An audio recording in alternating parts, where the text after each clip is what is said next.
Welcome to the Cauldron of Curiosities, and there will be an element of Folklore Explorer at the end. I wanted to talk to you about some of my own experiences, and I do apologise for some of the strange noises in the background because Bumble is rather comfortable and you may hear him snoring or making some other strange noises. I'm currently sat observing the golden colours of birch trees joining the autumn winds and the rain, of course. This October I attended my third retreat, and I thought I would explore what I'd learnt from some of my experiences. I'm not going to share all of them because this would end up being a week-long podcast episode.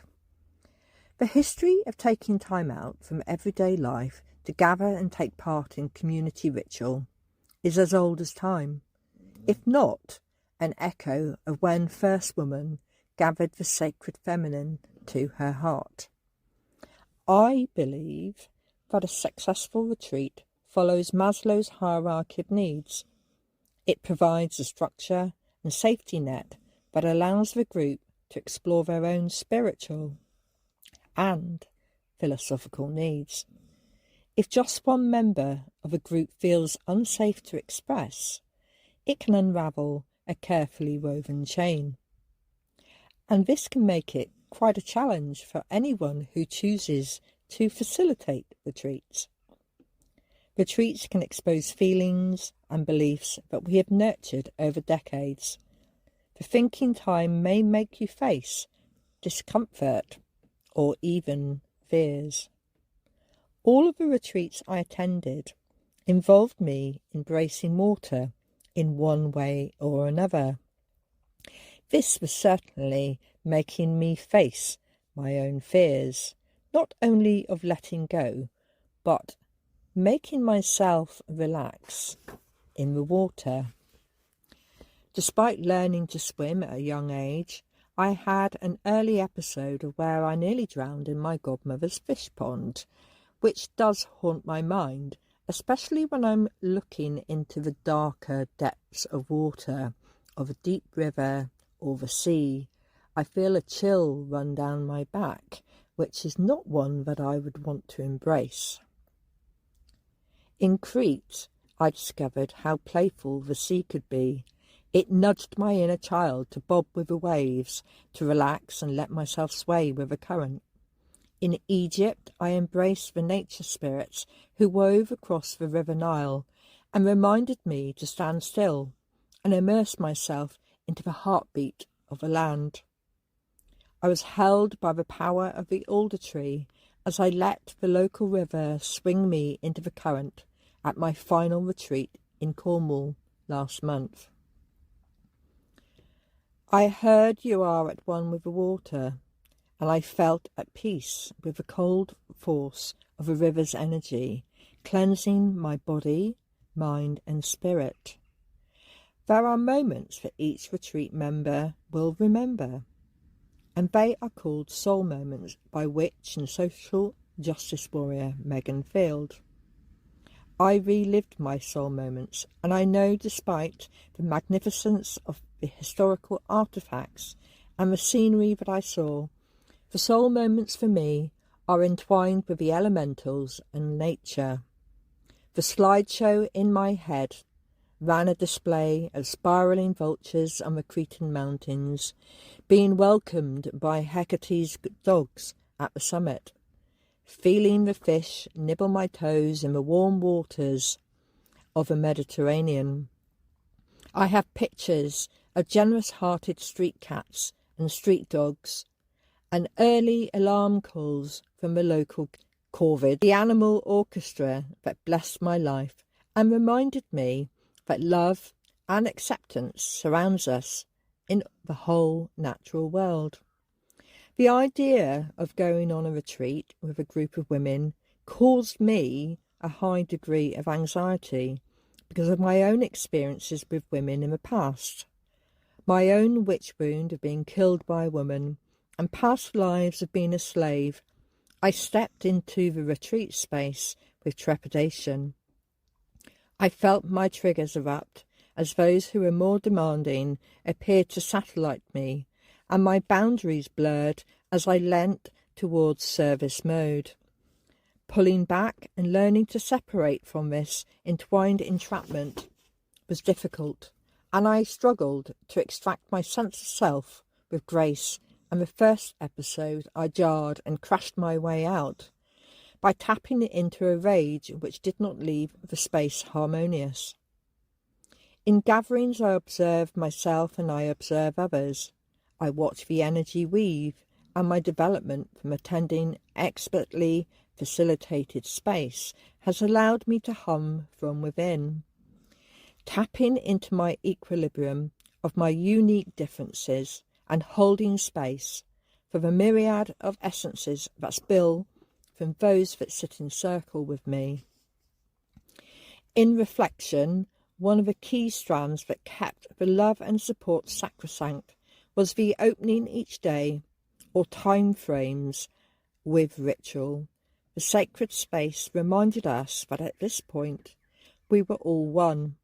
With our beautiful concepts and creativity, we had collaborated to design a web that connected us elegantly, reverently, and with compassion. One word that I found about retreats was that nowhere can woman find a quieter or untroubled retreat than in her own soul. That is my adaptation of Marcus Aurelius, and I chained the woman to the man. And Amy Hansen at Glass Hammer said, "A retreat is not an end point. What every single woman absolutely needs is herself. A retreat is just one way a woman sets her own feet on a path back to herself. Retreats allow us to step out of a humdrum, turn off our phones, and listen to the rhythm of our souls. We carry a soul song, and it hums with the universe." I then created a short moment of where retreats encompass so many words that start with the letters RE. Review, relax, rewind, refocus, relearn, renew, reconnect, revalidate, relationships, rewrite, reshape, reveal, receive, reward, revitalize. And that point at which we are still, and a reminder that many people are alive, but they don't touch the miracle of being alive. And being in retreat, I could see that every person there embraced the concept of being alive. To add to the aspect of folklore explorer, I did have a search for folk tales related to retreats, and one aspect that stood out were the tales that told of women who were ostracised by their communities, forcing them to retreat with their own souls. So they were learning about themselves, and there was a moment that was quite harsh, and I believe a harsh ritual to examine on how they tread amongst the dimensions. So I apologise if this doesn't resonate with you, but here are some words that I wrote. There once was a witch who wandered seemingly alone, yet she was on closer inspection embraced in numerous ribbons, shining every hue of a rainbow. The element of fire was strong in her core. It burned away the fears and anxieties of patriarchal manacles and handcuffs. Her GP told her these fires were the result of her ageing, her body's collapse into degeneration, her embrace into hagdom. The witch knew different. She honoured the greatest fire of them all, the solar sentience of the sun. She heard the fire sprite in the wood-burning stove reflect blessings of abundance. the ability to gather the stories of humans and share them. The fire elementals girded her resolve to step onto a path of curiosity and discovery, whereas the stillness of a candle flame that she lit every day showed her the way. When shadows from sadness dampened her hopes, the candle flame shone bright and kept her on her path.